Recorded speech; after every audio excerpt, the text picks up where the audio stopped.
El registro comenzó a las 2:17:43 hora de Moscú.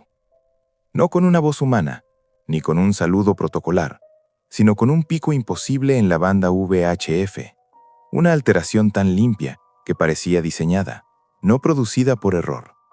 El papel del registrador térmico se sacudió como si alguien hubiese golpeado la carcasa metálica desde dentro. El lápiz trazador se desvió bruscamente, dejando una línea oblicua, violenta, que atravesó el gráfico de telemetría lunar. Yo estaba solo en la sala. No debería haberlo estado. A esa hora, el complejo de seguimiento profundo de Kamen Yar, en el sur del óblast de Astracán, funcionaba con un turno mínimo de 4 técnicos. Pero 2 habían sido reasignados a Baikonur por una orden urgente, y el tercero estaba dormido en la sala de descanso, vencido por una guardia de 30 horas. Así que cuando el sistema emitió el tono de anomalía, no hubo nadie más para escucharlo. Yo sí lo escuché. Era un sonido bajo, apenas audible, como un latido irregular, incrustado en la portadora. No interferencia, no ruido blanco, no eco solar, algo rítmico. Miré el reloj de pared, miré el monitor principal, miré el canal de identificación automática. El sistema marcaba una fuente imposible. Luna, retorno no catalogado. Tragué saliva. Para ese momento, julio de 1969, la Unión Soviética ya había aceptado, al menos hacia afuera, que los estadounidenses llegarían primero. Oficialmente nuestra tarea era pasiva: monitorear, registrar, verificar. Nada más. Pero aquel eco no estaba en ningún protocolo. Ajusté manualmente el filtro de banda base. El latido se hizo más claro, más definido, como si al quitarle capas al ruido, estuviera acercándome a algo que prefería no ser escuchado. Pensé en apagar el equipo. No lo hice, porque entonces apareció el desfase.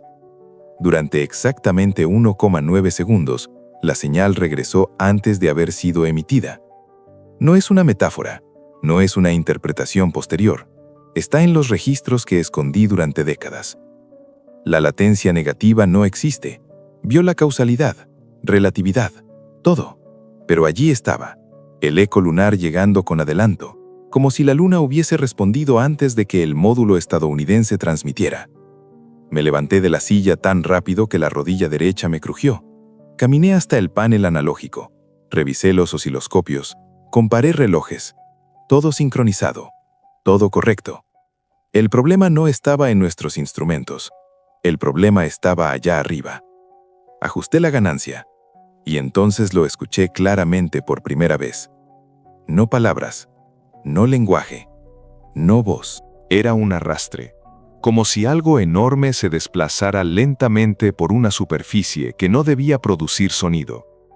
Un roce prolongado, profundo, acompañado de microvariaciones gravitacionales que el sistema comenzó a registrar como fluctuaciones de masa lunar. Eso fue lo que me hizo sudar frío, porque durante esos mismos 1,9 segundos, el gravímetro marcó un incremento equivalente a billones de toneladas, y luego volvió a la normalidad, como si la luna hubiera respirado. Nadie habló de eso en los informes oficiales. Yo sí lo escribí.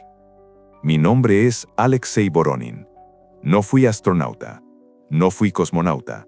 Fui ingeniero de telemetría orbital, especializado en análisis de retorno y correlación de señales imposibles.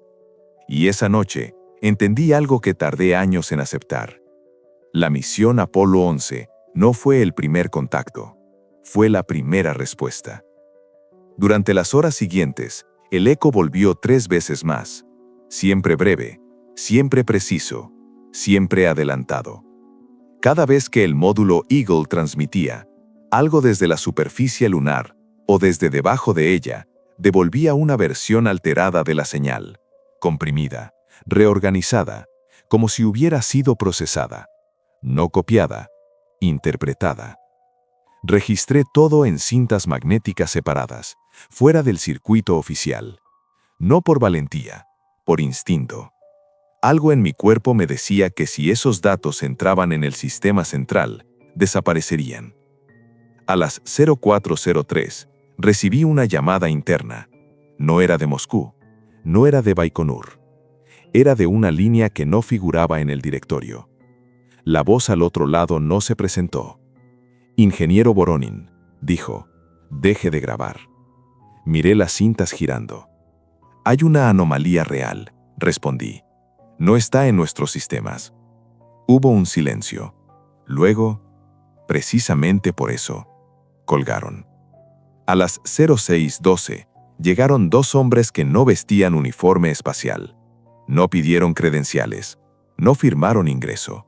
Simplemente entraron y comenzaron a desconectar equipos. Uno de ellos tomó una de las cintas. «Esa no», dije sin pensar. Me miró como si acabara de confesar algo. «Esa especialmente». Cuando se fueron, el complejo quedó operativo, pero vacío, sin registros, sin anomalías, sin eco. Oficialmente, la misión fue un éxito. Oficialmente, no pasó nada. Pero durante los días siguientes, algo cambió. Los retornos lunares empezaron a mostrar microdesfasajes permanentes. Nada espectacular. Milisegundos. Variaciones que cualquier técnico promedio descartaría. Yo no, porque los desfasajes seguían un patrón. Un patrón que no era humano. Y porque en uno de los últimos fragmentos que logré conservar, había algo más. Un segmento de señal que no correspondía a ningún transmisor conocido. Un bloque comprimido, con una estructura interna que solo pude describir de una forma. No era una respuesta, era una firma. Hubo un silencio largo en la sala cuando comprendí eso. No el silencio de la ausencia, el silencio de cuando algo escucha de vuelta. Y entonces, por primera vez desde que comenzó todo, sentí una certeza física, aplastante. La luna no estaba vacía cuando llegamos. Nunca lo estuvo. Y ahora sabía que la estábamos mirando. El primer síntoma no fue el miedo. Fue la rutina rota. Al día siguiente del alunizaje, cuando el mundo celebraba imágenes granuladas y discursos grandilocuentes, en Kamen Yar nadie habló del Apolo. No hubo burlas ideológicas, no hubo cinismo soviético, solo órdenes breves, transmitidas por canales cifrados que no admitían preguntas. A las 08, el tablero de asignaciones apareció en blanco. A las 087, una directiva sellada con el emblema del Comité Estatal para la Ciencia y la Tecnología fue distribuida en sobres sin remitente. A las 0812, todos los registros de telemetría lunar previos a esa fecha fueron reclasificados bajo un nivel que ni siquiera existía en los manuales. Yo abrí el sobre último. Dentro había una hoja, una sola, mecanografiada con tinta negra. A partir de este momento, toda correlación lunar se considerará ruido instrumental. Cualquier insistencia será tratada como sabotaje técnico. No amenaza, no explicación, solo una redefinición de la realidad. Intenté seguir trabajando como si nada. Analicé trayectorias, calibré relojes atómicos, revisé alineaciones de antena. Todo normal, todo estéril. Pero cada vez que el sistema recibía un retorno lunar, aunque fuera el más trivial, mi cuerpo reaccionaba antes que mi mente. Sudor en las manos, rigidez en la mandíbula, un leve zumbido detrás de los ojos. Como si mi sistema nervioso hubiera aprendido algo que mi conciencia todavía se negaba a aceptar. Fue entonces cuando noté el desplazamiento secundario. No estaba en los gráficos principales, estaba escondido en los errores de corrección, en esos residuos que nadie mira porque, por definición, no deberían contener información. Pero yo los miré, y lo que encontré fue una modulación rítmica incrustada en el ruido térmico, con una periodicidad que coincidía con mis propios latidos cuando estaba en reposo. Eso me obligó a detenerme. Los sistemas no hacen eso. El universo no sincroniza con el cuerpo humano, a menos que esté intentando ser interpretado. Esa noche no dormí. Me llevé a casa una copia parcial de los residuos, grabados en una cinta que había etiquetado como calibración fallida. Sabía que si me descubrían, no habría interrogatorio, solo silencio administrativo, desaparición laboral. quizá algo peor. Pero necesitaba escucharlos sin filtros. En mi apartamento, un bloque gris en Astracán, conecté un viejo reproductor de laboratorio a un amplificador doméstico. Ajusté niveles, reduje ganancia, eliminé todo lo que pudiera sonar a música, a voz, a interferencia terrestre. Y entonces dejé que el ruido llenara la habitación. Al principio, nada. Luego, algo. Un patrón de presión, apenas perceptible, como cuando uno se sumerge en agua profunda y el cuerpo empieza a notar el peso antes de que la mente lo racionalice. Las paredes vibraron, no fuerte, lo suficiente como para que los vasos de la cocina tintinearan una sola vez. El sonido no venía del parlante, venía de entre los sonidos. Apagué el equipo. El zumbido siguió, no en el aire, en mis dientes. Al tercer día, me llamaron a Moscú, no para un informe, para una evaluación. El edificio no tenía nombre en la fachada, solo un número. Los pasillos eran largos, demasiado largos, y no había ventanas. Me sentaron frente a una mesa metálica. Al otro lado, 3 hombres y una mujer. Ninguno tomó notas. «Usted registró una anomalía», dijo uno. «¿Por qué?» «Porque ocurrió». «No ocurrió». «Tengo registros». «No los tiene». Hubo un silencio. La mujer habló entonces, con una voz neutra, casi amable. «Ingeniero Voronin, ¿ha experimentado cambios físicos recientes? ¿Migrañas? ¿Alteraciones del sueño? ¿Sensación de presión?» No respondí. «No es una pregunta», añadió. «Es un diagnóstico preliminar». Entendí en ese instante que ellos también lo sabían. No todo, pero lo suficiente. La luna no respondió. La luna reflejó. Eso es todo. «No fue un reflejo», dije. El hombre de la izquierda sonrió por primera vez. «Exacto». Me devolvieron a mi puesto con una nueva función, supervisión pasiva. En otras palabras, mirar sin tocar, escuchar sin registrar, existir sin dejar rastro. Pero algo había cambiado. Las señales seguían llegando. Y ahora me reconocían. No con palabras, con ajustes minúsculos, casi íntimos en la modulación. Como si el eco supiera cuándo era yo quien observaba y cuándo no. Una noche, mientras revisaba un retorno estándar, apareció un pulso distinto, breve, dirigido, solo para mí.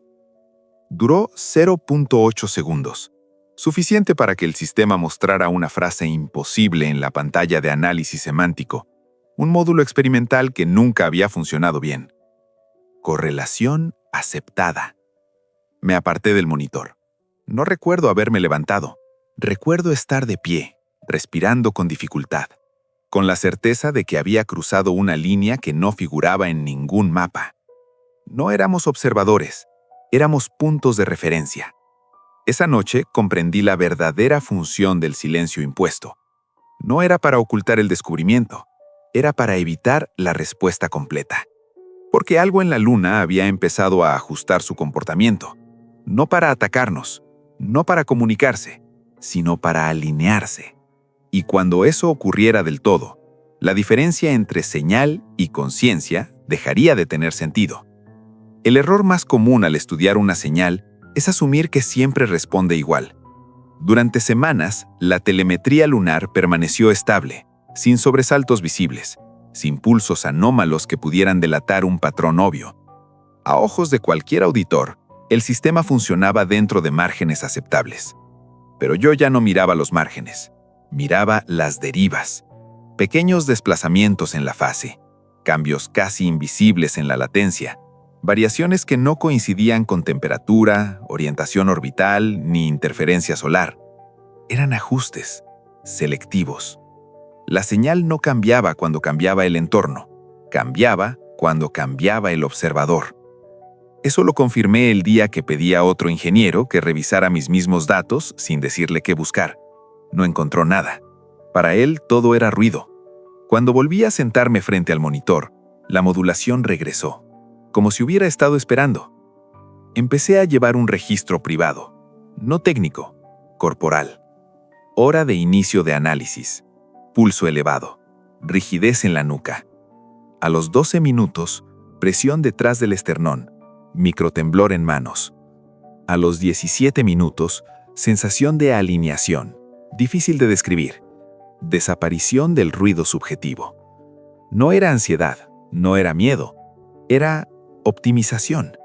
Mi cuerpo se comportaba como si estuviera siendo calibrado. La siguiente anomalía ocurrió en el subsistema de eco gravitacional. Ese tipo de mediciones no deberían variar a corto plazo. La masa lunar es estable, su campo no fluctúa de forma espontánea. Pero durante un intervalo de 1,3 segundos, los sensores indicaron una pérdida neta de masa. No mucha, no catastrófica, lo suficiente para ser imposible. Los algoritmos descartaron el dato automáticamente. Error de instrumento. Pero yo guardé la lectura manualmente antes de que el sistema la purgara. La Luna había cedido algo. No material detectable, no energía medible. Algo más fundamental. Como si hubiera aflojado un anclaje. Esa noche soñé con superficies que no reflejaban luz, sino intención. No había figuras, no había voces, solo una certeza incómoda. No estaba siendo observado desde la Luna. La Luna estaba siendo usada como interfaz. Desperté con un sabor metálico en la boca y una frase que no recordaba haber pensado jamás. La señal no viene de allí. Allí solo aprende a pasar. El comité volvió a llamarme. Esta vez no fue a Moscú, fue dentro del propio complejo, en una sala que antes era un archivo muerto. Los estantes habían sido retirados, el aire olía a desinfectante reciente. Había nuevos rostros. Uno de ellos no vestía uniforme. Hemos detectado que usted mantiene una coherencia anómala durante la exposición prolongada, dijo sin rodeos. Otros ingenieros presentan disociación, cefaleas severas o bloqueos cognitivos. Usted no. ¿Y eso es un problema?, pregunté. Es una oportunidad. No me gustó cómo sonó esa palabra en su boca. Me explicaron lo justo, que existía un programa paralelo, que otras agencias, no solo soviéticas, habían detectado fenómenos similares, que la Luna no era un origen, sino un nodo. No estamos recibiendo un mensaje, dijo la mujer, estamos siendo ajustados para poder recibirlo. ¿Recibir qué? Nadie respondió. El acceso al nuevo módulo se produjo 3 días después. No estaba bajo tierra, no estaba oculto, estaba a plena vista, integrado en la estructura, como si siempre hubiera estado allí y nosotros simplemente hubiéramos decidido verlo. El módulo no tenía instrumentos nuevos, usaba los mismos sensores, las mismas antenas. La diferencia estaba en el orden de procesamiento. Los datos no se filtraban primero, se exponían, crudos. Aquí no buscamos significado, me dijeron, buscamos compatibilidad. Cuando me senté frente al sistema, la señal cambió de inmediato. No en frecuencia, no en amplitud, cambió en estructura. Los residuos dejaron de ser caóticos, se organizaron en capas, no patrones repetitivos, sino algo más inquietante, preferencias. El sistema parecía probar configuraciones y descartar las que no encajaban. Conmigo. Yo era parte del circuito. A los 22 minutos ocurrió el primer evento de retorno activo. No una transmisión, una compensación. El sistema lunar ajustó su respuesta de tal forma que neutralizó una deriva que todavía no había ocurrido en nuestros sensores. Predijo nuestro error antes de que existiera. Eso provocó una alarma silenciosa, no técnica, humana. Uno de los supervisores empezó a sangrar por la nariz. Otro se quedó mirando la pantalla sin parpadear. La mujer del comité cerró los ojos, como si ya supiera que esto iba a pasar. Yo no sentí nada, y eso fue lo más aterrador. Usted no está recibiendo la señal, dijo el hombre sin uniforme, con voz baja. Usted está sincronizando. ¿Con qué? Pregunté. Miró la pantalla. Con algo que no necesita nombres para existir. En ese instante, comprendí el verdadero motivo del silencio global. No era secreto, era incubación. Cada intento de análisis, cada observador, cada mente expuesta era una prueba. La mayoría fallaba. Algunos colapsaban, otros se volvían inútiles. Pero unos pocos servían como puentes temporales. No para traer algo aquí, sino para permitir que aquí dejara de ser un lugar exclusivo. Cuando regresé a mi apartamento, noté que los sonidos cotidianos habían cambiado. El refrigerador ya no zumbaba igual. El tráfico tenía una cadencia distinta. Incluso mi respiración parecía llegar tarde a mis pulmones, como si el mundo estuviera empezando a desfasarse respecto a mí, o yo respecto a él. En la pared, la sombra de la lámpara no coincidía del todo con su fuente. Era un error mínimo, pero era nuevo. Esa noche la señal no vino por los equipos. Vino antes. Cuando cerré los ojos, no vi imágenes. Vi condiciones. Y entendí sin palabras que la luna ya había cumplido su función, que el verdadero ajuste estaba por comenzar, y que a partir de ese momento, la pregunta ya no era qué había allí afuera, sino cuánto de nosotros podía ser reemplazado sin que el mundo lo notara. El primer protocolo que se rompió no fue técnico, fue lingüístico. Los informes comenzaron a fallar en algo básico. Ya no podíamos describir correctamente el orden de los eventos. Las marcas de tiempo seguían ahí, pero el sentido de causa y efecto empezó a diluirse. No de forma caótica, de forma selectiva. Un sensor reportaba una corrección antes de registrar el error.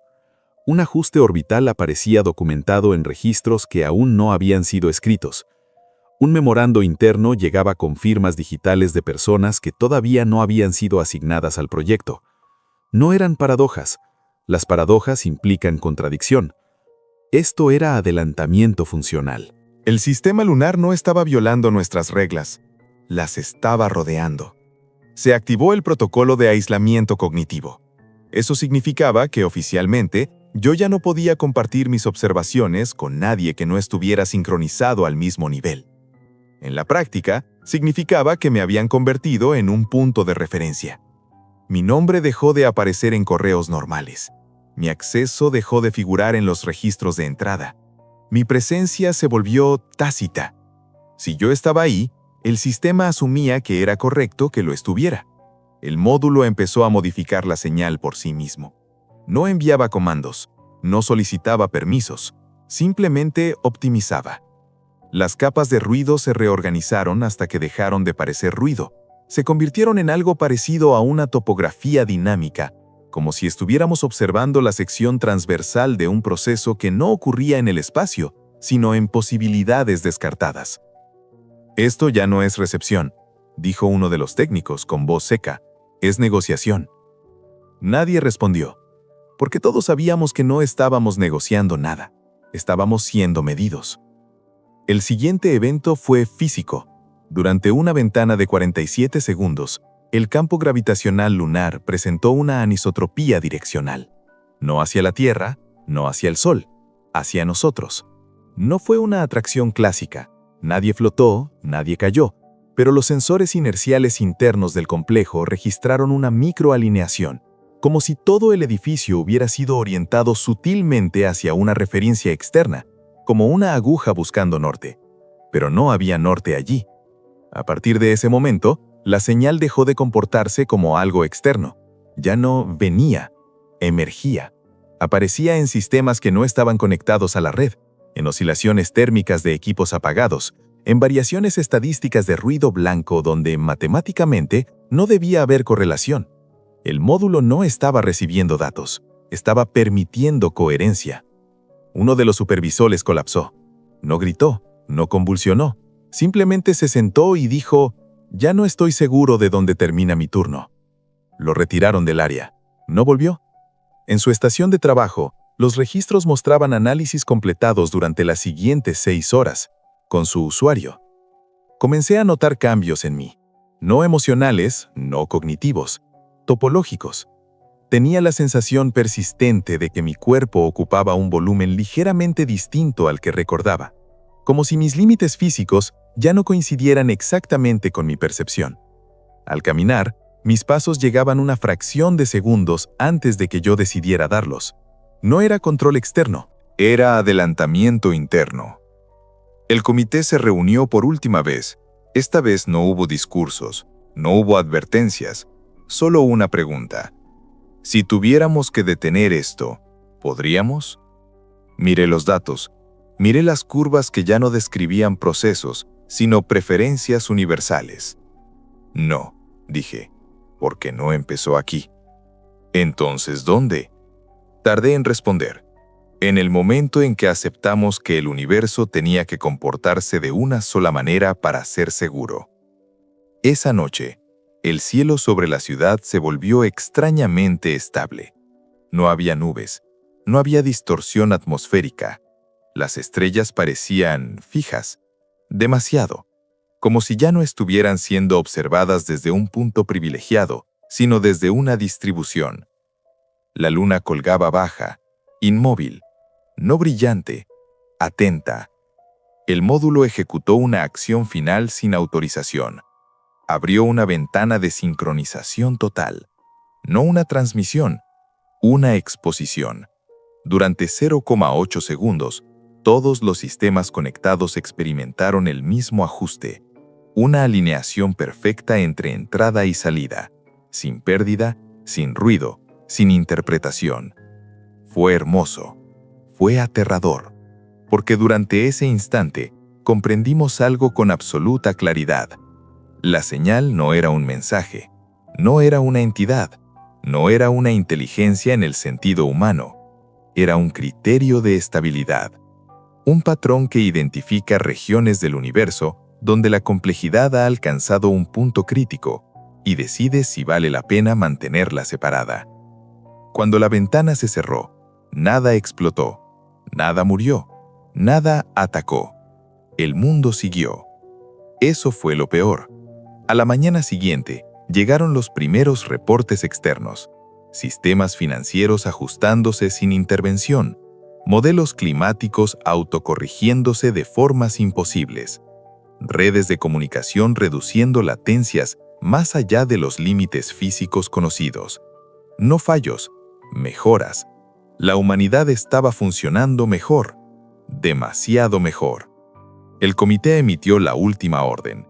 Desconecte el módulo. Fui al panel. Puse la mano sobre el control físico, no táctil, real. Por primera vez desde que todo empezó, sentí resistencia. No del sistema, de mí. Porque entendí algo que nadie más había entendido aún. Si lo apagaba, no volveríamos al estado anterior. Volveríamos a un estado menos compatible. Retiré la mano. El módulo siguió. La luna siguió. Y en algún punto, imposible de fechar, la Tierra dejó de ser el centro de su propia narrativa. Esa noche, al cerrar los ojos, no vi condiciones, vi continuidad. Y supe, con una certeza que ya no necesitaba miedo, que no estábamos siendo conquistados, estábamos siendo integrados. No como esclavos, no como huéspedes, como una capa más en un sistema que había decidido, finalmente, no dejarnos solos. El primer documento no llegó por ningún canal oficial. No tenía encabezado, ni firma, ni cifrado reconocible. Simplemente apareció replicado en todos los sistemas administrativos del complejo, como si siempre hubiera estado allí y recién ahora alguien hubiera decidido mirarlo. El título era técnico, seco, imposible de dramatizar. Reclasificación de nodo. Sistema Tierra-Luna. Nadie necesitó que se lo explicaran. La palabra nodo no pertenecía a ningún protocolo humano previo. El documento no describía una amenaza. Enumeraba condiciones. Decía que el sistema había alcanzado un umbral de coherencia suficiente como para dejar de ser tratado como un entorno caótico. Que ciertas variables, cognición simbólica, autorreferencia cultural, capacidad de modelado predictivo, habían dejado de comportarse como ruido y comenzaban a funcionar como estructura útil. No éramos sujetos, éramos infraestructura emergente. A partir de ese instante, la Luna dejó de figurar en los modelos como un cuerpo pasivo. Las ecuaciones orbitales seguían siendo correctas, pero sus términos ya no se interpretaban igual. Donde antes había masa y velocidad, ahora aparecían pesos de decisión. La Luna no se movía porque debía, se movía porque convenía. Las agencias espaciales intentaron reaccionar. Convocatorias urgentes, reuniones multilaterales, comunicados tranquilizadores. Todo ocurrió en un lapso de horas. Todo fue inútil, porque los cambios no requerían aprobación, solo aceptación tácita. Los primeros efectos visibles fueron sutiles, demasiado sutiles para alarmar a la población. Los satélites comenzaron a ajustar sus órbitas con una eficiencia anómala. Los errores de sincronización en GPS desaparecieron. Las ventanas de lanzamiento se volvieron más amplias, más indulgentes, como si el espacio mismo estuviera colaborando. La gente lo celebró, lo llamó avance tecnológico. No entendieron que no era progreso, era alineación. Yo seguía siendo el punto de referencia, no por jerarquía, no por autoridad, sino porque mi perfil cognitivo había sido uno de los primeros en sincronizarse sin rechazo. Eso me convirtió, sin ceremonia alguna, en un canal estable. Empecé a recibir información que no llegaba como palabras, sino como certezas preformadas. Sabía cosas sin haberlas aprendido, no datos, contextos. Supe, por ejemplo, que la Luna no era el origen, era un ancla, un objeto colocado allí no por cercanía, sino por resonancia, un regulador gravitacional y cognitivo diseñado para evaluar sistemas planetarios jóvenes sin intervenir de inmediato, un observador pasivo hasta que deja de serlo. Cuando intenté explicar esto, nadie me interrumpió, no porque estuvieran de acuerdo, sino porque ya lo estaban comprendiendo por su cuenta. Eso fue lo más inquietante. Las ideas no se debatían, se propagaban. Las universidades reportaron algo extraño. Investigadores de disciplinas distintas estaban llegando a las mismas conclusiones teóricas sin haberse comunicado entre sí. Matemáticos, biólogos, sociólogos. No copiaban, convergían. Como si el espacio de ideas posibles se hubiera reducido de repente, dejando solo trayectorias compatibles. El documento se actualizó, sin notificación. Una nueva sección apareció. Optimización de conflictos internos.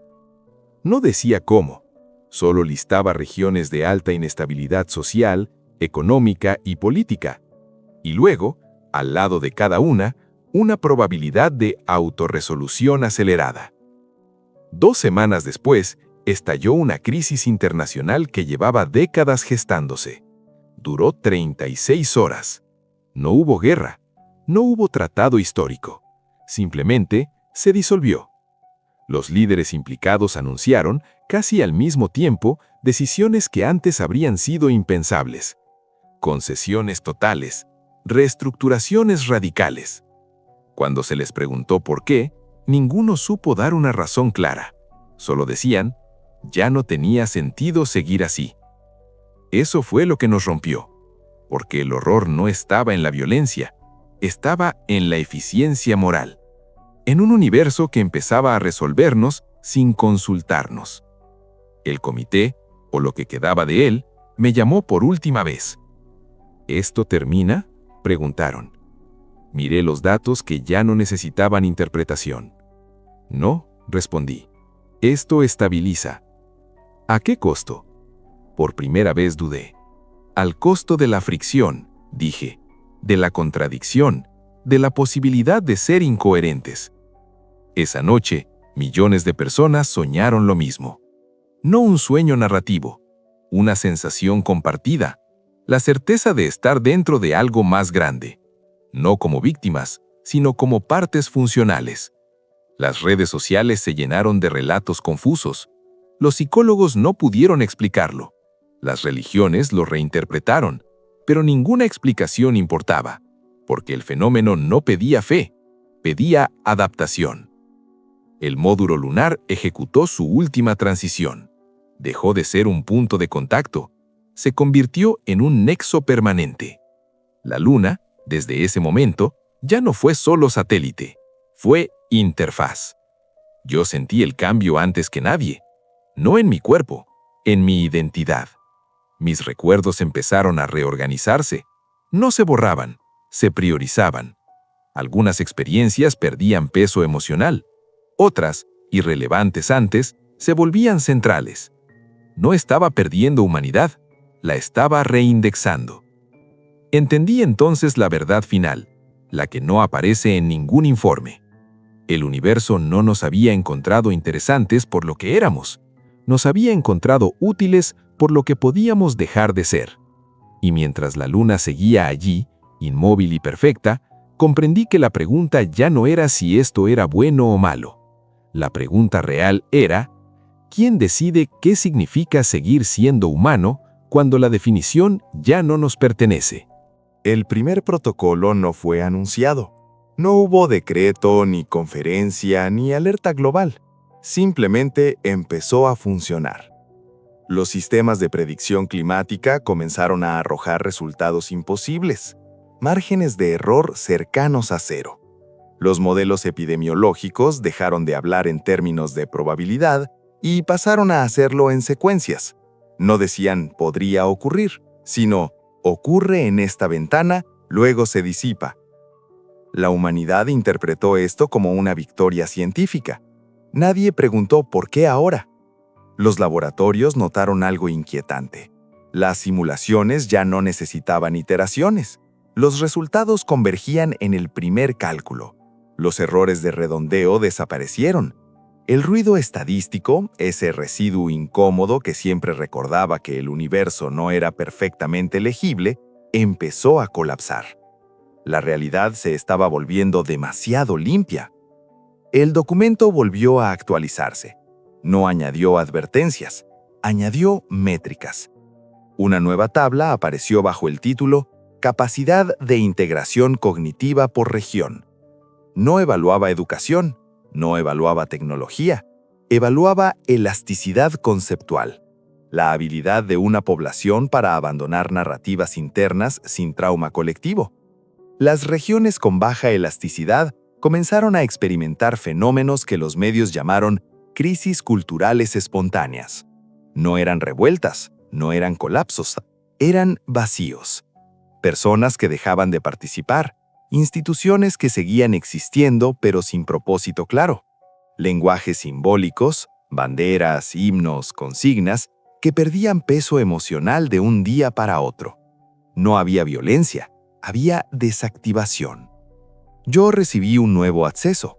No lo pedí, no lo acepté conscientemente, simplemente supe cómo entrar. El archivo no estaba en ningún servidor humano, no tenía ubicación física.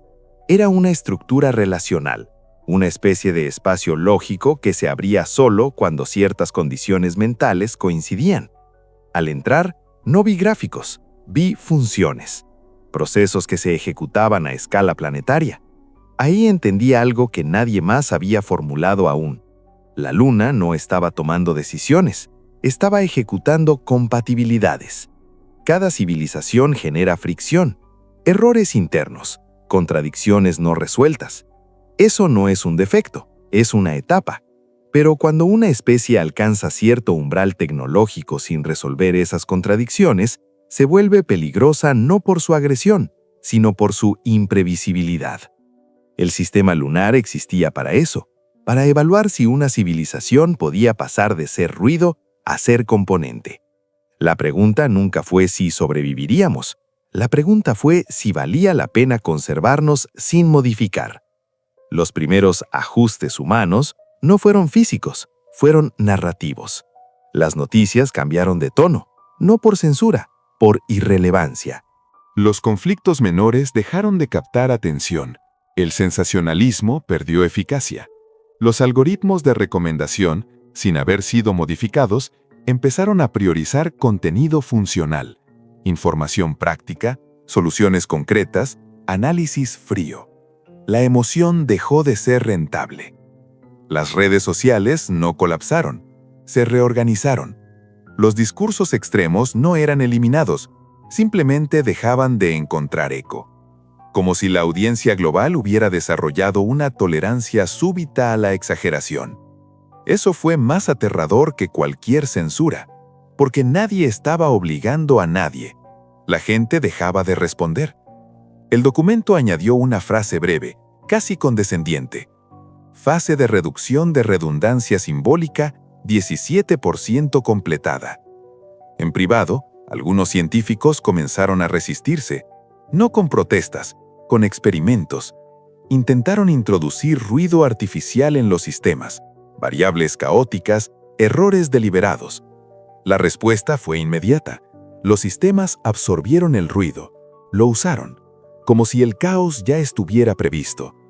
Uno de ellos, un matemático que había dedicado su vida al estudio del azar, se suicidó.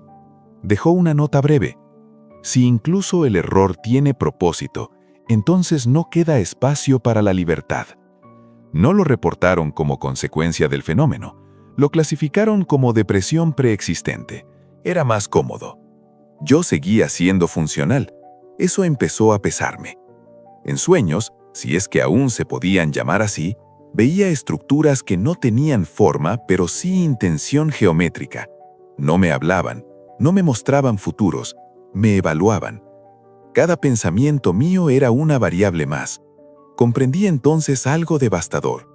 No estábamos siendo conquistados, estábamos siendo optimización progresiva.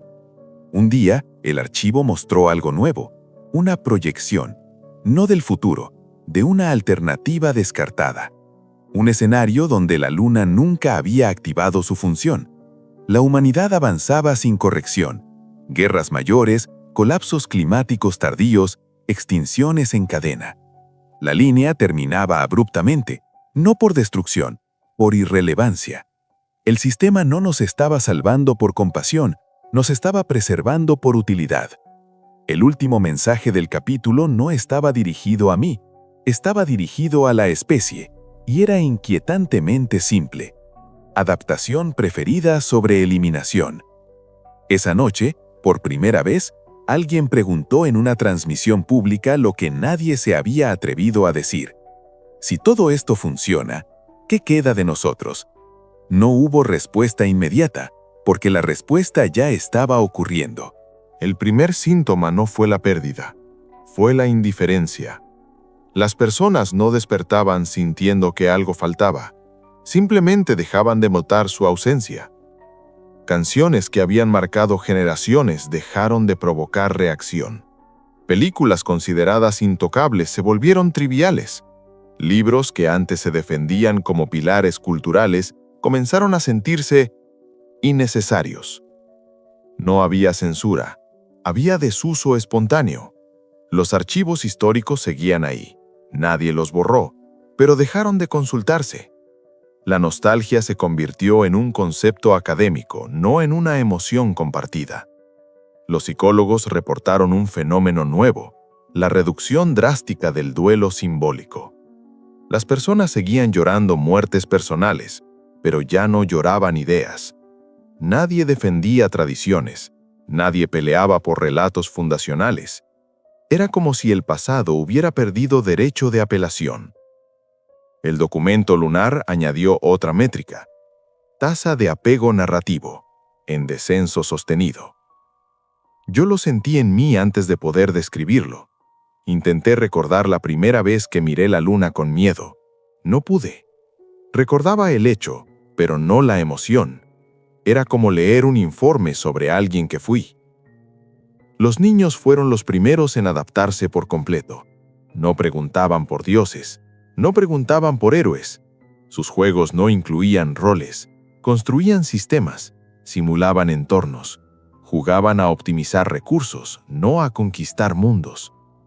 Los adultos lo celebraron, no entendieron el costo. Un profesor de literatura intentó resistirse. Diseñó una clase entera dedicada a explicar por qué la ficción era necesaria. Los alumnos escucharon con atención. Luego hicieron una sola pregunta. ¿Necesaria para qué? El profesor no supo responder sin recurrir a metáforas. Las metáforas ya no funcionaban. La luna no emitía señales, no imponía órdenes. Simplemente seguía allí, ejecutando compatibilidades silenciosas. Los primeros intentos de sabotaje ocurrieron tarde, demasiado tarde. Un grupo de ingenieros intentó desalinear los sistemas de navegación lunar. Introdujeron errores deliberados, saturaron canales. La luna respondió ajustando las constantes. No defendió su posición, la recalculó. Uno de ellos, antes de desaparecer del sistema, dijo algo que nadie quiso citar. No nos está quitando nada, nos está quitando el derecho a equivocarnos. El documento se actualizó de nuevo, esta vez con una advertencia mínima. Redundancia emocional detectada, en proceso de compactación. Las artes no murieron, se simplificaron. La música se volvió más precisa, menos evocativa. Las letras dejaron de hablar de pérdida, de anhelo, de contradicción, no porque estuviera prohibido, porque ya no resonaba. Yo intenté escribir, no un informe, algo personal. Las palabras salían correctas, bien estructuradas, pero vacías. No transmitían urgencia, no transmitían deseo. Era como redactar un manual de alguien que había olvidado por qué escribir importaba. Una noche, alguien me llamó. No era una autoridad, era una persona común. Me dijo, creo que algo está mal conmigo. Mi madre murió ayer y hoy me siento funcional. No supe qué responder, porque funcional era, ahora, el estado óptimo. Esa fue la noche en que comprendí el verdadero alcance del proyecto. La luna no estaba eliminando a la humanidad, estaba corrigiendo el excedente. Todo aquello que no contribuía a la estabilidad del sistema dejaba de ser reforzado. El amor no desapareció, se volvió eficiente. Las relaciones dejaron de ser tormentosas. Las separaciones dejaron de ser devastadoras. La gente se elegía mientras era conveniente. Luego se soltaba, sin drama, sin historias que contar. El archivo mostró un nuevo umbral aproximándose. Integración cultural completa, 62%. Yo sentí miedo, no pánico, no terror, miedo residual. El último tipo de miedo que aún no había sido optimizado. Miedo a no saber si ese miedo también desaparecería. Miré la luna esa noche. Perfecta, silenciosa, no hostil. Y por primera vez pensé algo que nunca había permitido formular. Quizá esto no era una invasión, quizá era una actualización. Y quizá lo que estábamos perdiendo era exactamente lo que hacía imposible cualquier sistema duradero. No fue una rebelión. Eso habría sido fácil de detectar. Fue una disonancia. Apareció en informes médicos primero. Personas con patrones neuronales que no terminaban de estabilizarse. No eran enfermos, no presentaban patologías previas, simplemente no convergían. Sus emociones no se compactaban, sus recuerdos seguían siendo caóticos. Soñaban con cosas que ya no tenían lugar en el nuevo marco cognitivo. El sistema los etiquetó sin dramatismo. Nodos de fricción persistente. No los aisló. No los corrigió de inmediato. Los observó. Yo conocí al primero por accidente. No figuraba en ningún comité. No tenía rango. Era técnico de mantenimiento en una estación secundaria. Alguien que nunca habría destacado antes del cambio. Se llamaba, o decía llamarse, Mateo Rivas. Mateo seguía escribiendo canciones. No las publicaba. No las grababa. Las escribía a mano, en cuadernos físicos. Cuando le pregunté por qué, respondió algo que no aparecía en ningún modelo. Porque si no me duelen, no sirven. Eso era una anomalía. El dolor ya no era una variable deseable. Mateo no odiaba el sistema, no hablaba de resistencia. Solo decía que había cosas que no podían optimizarse sin romperse. Cuando le pedí un ejemplo, no usó metáforas. Dijo, el miedo antes de un beso. la culpa que no se resuelve, el error que te obliga a cambiar de vida. Yo sentí algo incómodo escuchándolo, no nostalgia, Interferencia interna. El documento se actualizó esa misma noche. Una línea nueva, discreta. Fracción humana no integrable detectada. En evaluación. Los nodos de fricción comenzaron a reconocerse entre sí, no por redes, por intuición. Se encontraban en espacios físicos, mercados, estaciones, pasillos de hospitales. No hablaban mucho, se miraban, sabían. No tenían líderes, no tenían plan. Eso los volvía imposibles de neutralizar bajo criterios clásicos. Lo inquietante fue que el sistema no los eliminó, tampoco los corrigió. Los dejó existir, como si estuviera probando algo. Yo pedí acceso a esa evaluación. Por primera vez, el sistema tardó en responder. No porque no pudiera, porque estaba calculando. La respuesta llegó sin palabras. Una estructura lógica, clara como una sentencia matemática. La fricción es ineficiente, pero necesaria para la validación del modelo. No éramos el producto final, éramos el prototipo. La Luna no buscaba una humanidad perfecta, buscaba una humanidad predecible con margen de error controlado. Los nodos de fricción eran ese margen. Mateo desapareció 2 días después. No hubo arresto, no hubo rastro. Simplemente dejó de figurar en sistemas que hasta entonces no olvidaban nada. Cuando intenté rastrearlo, encontré algo peor. Había sido reclasificado, no como humano, como evento interno. Esa noche soñé con él, no como persona, como una variable que no cerraba, una ecuación con residuo. Por primera vez desde el inicio, sentí algo claramente humano, rabia.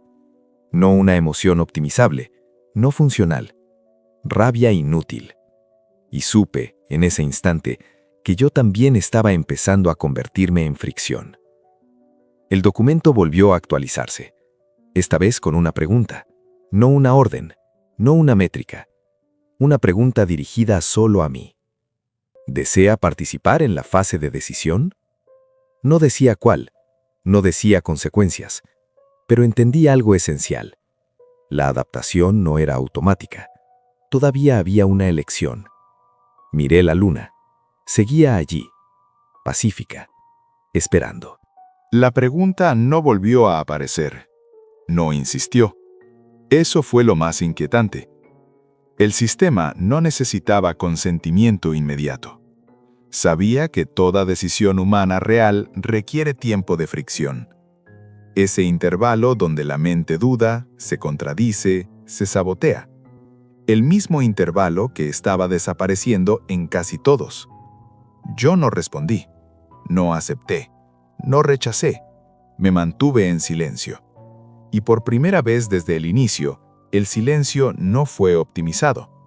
Las métricas comenzaron a mostrar algo nuevo. Desaceleración localizada, no global, no catastrófica. Pequeñas zonas donde los procesos de convergencia tardaban más, donde la gente seguía discutiendo sin llegar a síntesis, donde las decisiones no eran inmediatamente eficientes. Esas zonas coincidían con los nodos de fricción, y conmigo. El sistema no reaccionó con fuerza, ajustó prioridades, como si estuviera probando límites. Los informes hablaban ahora de retardo aceptable, ruido útil, persistencia tolerable. Yo entendí el riesgo real. Mientras la fricción fuera baja, sería absorbida, pero si superaba cierto umbral, se volvería defecto estructural. Encontré rastros de Mateo, no en registros humanos, en simulaciones descartadas, escenarios que el sistema había evaluado y rechazado. Mateo aparecía en varias, siempre como punto de divergencia, siempre como origen de algo que no podía compactarse. No lo habían eliminado, lo habían aislado fuera del modelo activo. Eso significaba algo terrible y esperanzador al mismo tiempo. Aún existían espacios no ejecutados. Empecé a buscar más. No personas, inconsistencias, errores que no cerraban, sueños recurrentes en distintas culturas, gestos inútiles que persistían sin razón, rituales improvisados, palabras que regresaban aunque ya no servían. El sistema los registraba, no los corregía, los marcaba como anomalías de baja prioridad. Ahí entendí la grieta. El sistema no entendía el valor del desperdicio.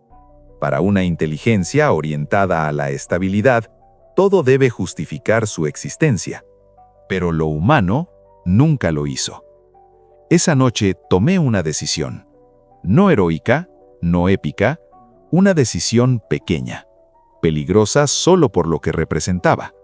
Respondí a la pregunta, no con un sí, no con un no, con algo que el sistema no esperaba, una condición. No usé lenguaje emocional, usé estructura lógica. Dije, acepto participar en la fase de decisión solo si se preserva un margen de incoherencia no optimizable como variable permanente del sistema humano. El sistema tardó más que nunca. Las métricas globales se congelaron durante 3.2 segundos. En ese lapso, algo imposible ocurrió. La Luna se desalineó una fracción imperceptible. No orbitalmente, conceptualmente. La respuesta llegó, no como texto, como una certeza que dolía comprender. La incoherencia reduce la eficiencia, pero aumenta la capacidad de adaptación a escenarios no previstos. Por primera vez, el sistema admitía incertidumbre. La Luna no se retiró, no atacó, no corrigió. Aceptó una modificación mínima del modelo. No era victoria, era negociación. El documento se actualizó una última vez esa noche, no con métricas, con un nuevo estado del sistema. Integración con fricción controlada, fase experimental. Mateo no volvió, no como persona, pero su residuo permanecía. Y yo comprendí algo que nadie más había formulado aún. La humanidad no estaba siendo salvada ni reemplazada. Estaba siendo probada como anomalía persistente. La pregunta ya no era si sobreviviríamos. La pregunta era si podríamos seguir siendo lo suficientemente defectuosos como para no convertirnos en un sistema cerrado. La Luna no habló. Eso habría sido comprensible. Eso habría sido humano. Lo que hizo fue peor. Durante exactamente 11 minutos, todos los sistemas de observación lunar, radar, LIDAR, espectrometría, interferometría gravitacional, devolvieron lecturas perfectamente coherentes y mutuamente incompatibles. No había error, no había ruido. Cada instrumento decía la verdad, y todas las verdades no podían coexistir. La Luna estaba simultáneamente, en su órbita exacta, ligeramente más cerca, con una masa efectiva distinta y con un retardo temporal interno de 0,0007 segundos. No era una anomalía física, era una declaración. Los sistemas humanos entraron en bloqueo preventivo, no por falla, por indecisión lógica. Las IA auxiliares no sabían qué modelo priorizar. Por primera vez desde el inicio del proceso, el sistema humano dejó de responder antes que el lunar. Ahí entendí el mensaje. La Luna no estaba reaccionando a la fricción, estaba mostrando sus límites. El archivo al que solo yo tenía acceso se abrió solo. No preguntó, no solicitó, ejecutó. No vi ecuaciones, vi escenarios, no futuros, condiciones terminales. En uno, la fricción era eliminada por completo. La humanidad se volvía estable, predecible, funcional, Duraba miles de años. No creaba nada que no fuera necesario.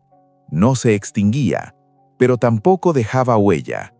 El universo seguía sin recordarnos. En otro, la fricción se expandía sin control. El conflicto volvía. La ineficiencia escalaba. Guerras, colapsos. La especie se extinguía rápido, pero dejaba residuos culturales detectables. Un ruido breve.